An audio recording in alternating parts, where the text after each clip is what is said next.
Imagine this scenario.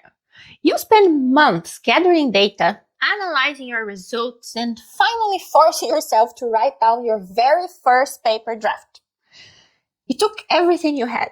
You feel a mix of pride and terror, but you finally hit send and email it to your supervisor. A few days later, it comes back looking like a crime scene. Almost every single sentence is slashed with red ink. Track changes have completely taken over the page, and there are comments on the side that say things like, "This isn't clear, this is too long," or "This reads like a textbook, not a paper." Well, if the first episode of this series was about forgiving yourself for finding writing exhausting, episode 2 is about forgiving yourself for producing a terrible first draft. Today, I want to show you why demanding a perfect first draft is not just unfair, but a neurological impossibility. I'm going to share my own journey as a recovering perfectionist, including the brutal story of how one of the very first papers I've ever wrote got rejected 10 times before it was finally published, and how that painful experience forced me to reverse engineer the criticism process. By the end of this video, you will understand why your brain needs to make mistakes to learn. And I'll give you practical advice on how to extract useful suggestions from your mentors, so you can stop the cycle of frustration and finally master your writing. If you're new here, my name is Jenifer. I have more than 15 years of experience working around the world as a biomedical scientist, doing research, publishing papers, supervising students, and all the academic stuff. Here at the Empath Advisor, I share all the best tools I discovered through my journey, as they might inspire you to have an easier and more enjoyable academic experience too.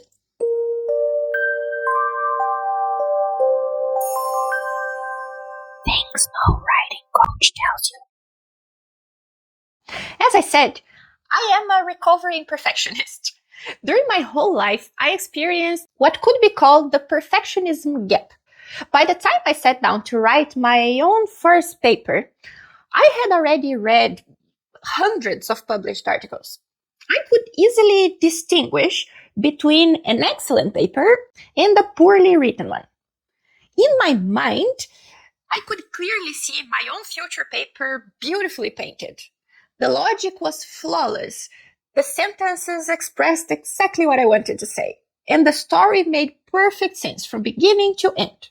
But when I actually tried to type something, there was a massive, frustrating gap between the perfect concept floating in my head and what my fingers and neurons could actually deliver into a Word document. It was like knowing that I could do better at the same time that I actually could not. If you've never been there, I can tell you it's quite annoying. You want so badly to do justice to your science, but you just don't possess the execution skills yet. To make matters worse, we usually try to bridge this gap inside a highly demanding academic environment. I was actually very lucky because throughout my career, I had quite nice and supportive supervisors. But even the well-meaning ones were intensely demanding when it came to perfection. They expected flawless outputs, but they didn't always know how or didn't have the patience to teach the actual practical steps to get there. Unfortunately, I believe academia has a massive and systemic case of academic amnesia. Many senior scientists, supervisors, and peer reviewers look at your work from the absolute peak of their 15 or 20-year careers. And for some reason, they have completely forgotten what it felt like to be a beginner. They have forgotten that one day they sat in the exact same chair you are sitting in, staring at a blank page, writing the exact same messy drafts. Because they suffer from this bias, they expect you to simply know how to do things perfectly right from the start. They treat a messy draft as a lack of knowledge or talent instead of what it actually is, a normal milestone in a hard learning process. When you feel that pressure, you tend to overthink everything and write nothing at all. For me, the turning point happened when I was delaying the delivery of the draft for a complex paper because I didn't have the perfect idea yet. And this happened after quite some experience with writing and publishing. So my supervisor looked at me, saw how paralyzed I was by my own expectations, and gave me a brutal but life-changing piece of advice. They said, Jenifer, stop seeking the ideal scenario and just write the damn manuscript. Those few words forced a radical mindset shift that I still carry with me today. The only job of a first draft is to exist. It doesn't have to be good. We can improve it afterwards. Think about it logically. You cannot steer a parked car. If the car is sitting completely still, turning the steering wheel achieves absolutely nothing. You have to get the car moving forward first, even if it's moving slowly, even if it's heading in a slightly wrong direction, before you can guide it onto the right path. It is exactly the same with your paper. You cannot edit a blank page. You cannot optimize a sentence that hasn't been written. The absolute best thing you can do for your science right now is to give yourself permission to write a terrible, chaotic first draft, just to get things moving. Now, you might think that giving yourself permission to write a terrible first draft is just a psychological trick to make you feel better, but it's actually rooted in pure biology. From a neurological perspective, your brain is essentially a prediction machine. It learns by constantly guessing what the right action is, looking at the outcome, and then adjusting. It physically cannot optimize a skill from zero. It cannot learn how to do something perfectly without seeing what a bad version looks like first. Think of it like learning to shoot a basketball. If you've never done it in your life, your brain will calculate a rough guess and you throw the ball. In that exact fraction of a second, when it hits the left side of the rim and bounces away, your brain registers a massive data point. It calculates exactly how far off the shot was, adjusts your muscle memory, and on the next turn, you aim slightly more to the right. Progress happens entirely because of that miss. Without the mistake, there is no data. Without data, there is no adjustment. And it is exactly the same when you sit down to write. When you type an awkward paragraph that reads terribly, your brain instantly generates an internal error signal. You look at the screen and think, that sounds wrong. I want you to reframe how you view that uncomfortable feeling. That error signal is not a sign of cognitive failure. It's not proof that you're not a natural writer. It's actually the golden data point that your neural networks require to adjust. Remember the neural highways we talked about in episode 1? Your brain cannot pave a highway over a blank space. It needs that messy sentence on the page to act as a physical anchor. Once the bad sentence is there, your brain can look at it, calculate the error, and start wiring the neurons together to figure out how to make it clearer and more sophisticated. This is exactly why extreme perfectionism is completely, anti-learning. When you sit at your computer staring at a blinking cursor for 2 hours because you refuse to write a sentence until it is flawless, you are denying your brain the very data it needs to get better. You're trying to build a highway without laying down the dirty road first. By demanding perfection from yourself on page 1, you are fighting against your own neurobiology. You are locking your brain in a cage where it isn't allowed to generate error signals, which means it isn't allowed to learn. So if you want to become faster, more efficient, and more successful scientific writer, you have to let your brain do its job. You have to feed it the mistakes it needs to figure out the right path forward. Jen, but what happens when I finally get that messy text on the page and the people around me judge my mistakes instead of helping me fix them?